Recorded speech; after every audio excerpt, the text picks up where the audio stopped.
Hi friends, ఈరోజు మన recipe వచ్చేసి తెలంగాణ స్టైల్ సర్వపిండి. ఈ సర్వపిండిని నేను చేయడం ఇదే ఫస్ట్ టైం, టేస్ట్ చేయడం కూడా ఇదే ఫస్ట్ టైం. సర్వపిండి అయితే చాలా టేస్టీగా వచ్చిందండి, చాలా బాగుంది కూడా. నేను చెప్పినట్టు ఒకసారి చేసి చూడండి. ప్రాసెస్ ఏంటో చూసేద్దాం.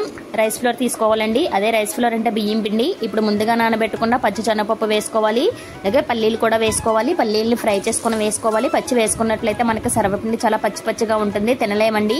అలాగే కొత్తిమీర, కరివేపాకు, ఒక 2 ఆలుగడ్డలని స్లైసెస్గా కట్ చేసుకుని వేసుకోవాలి. ఇలా స్లైసెస్గా కట్ చేసుకున్నట్లయితే సర్వపిండి చాలా టేస్టీగా ఉంటుంది. 2 పచ్చిమిర్చి, 1 స్పూన్ జీలకర్ర వేసుకోవాలి.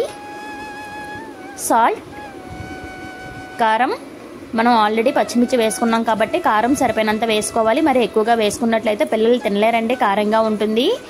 ఇప్పుడు మనం ఇవి మొత్తం బాగా కలుపుకోవాలి. నేను ఈ వీడియోలో చూపించిన విధంగా ఇలా కలుపుకోండి.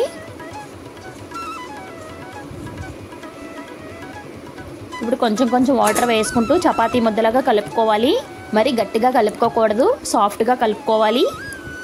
సాఫ్ట్గా కలుపుకున్నట్లయితే మనకి సర్వపిండి చాలా టేస్టీగా వస్తుంది.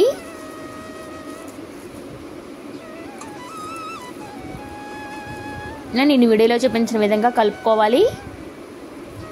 ఇప్పుడు మనం ఒక పెద్ద సైజు ఉన్నంత తీసుకోవాలి. తీసుకొని ఇలా ఉండలా చేసుకొని మన ఇంట్లో ఉన్న ఏ అయితే తిక్కగా ఉన్న ప్యాన్స్ ఉంటాయో ఆ ప్యాన్ పెట్టుకొని ముందు ఆయిల్ వేసుకొని ఆయిల్ బాగా స్ప్రెడ్ చేసుకొని నెక్స్ట్ ఈ ముద్దను తీసుకొని బాగా స్ప్రెడ్ చేసుకోవాలి.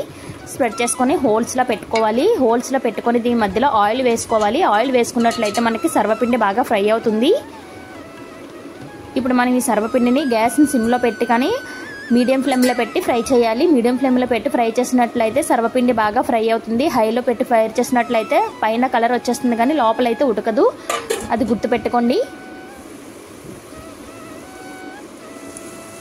ఇలా 10 నిమిషాలు పోయాక చూస్తే ఇలా 1 సైడ్ అంతా ఫ్రై అయిపోయి ఉంటుంది. నెక్స్ట్ సైడ్ మనం ఉల్టా చేసుకోవాలి. ఇలా ఉల్టా చేసుకున్నట్లయితే మనకి 2 సైడ్లు బాగా ఫ్రై అవుతుంది. వీడియో నచ్చినట్లయితే సబ్స్క్రైబ్.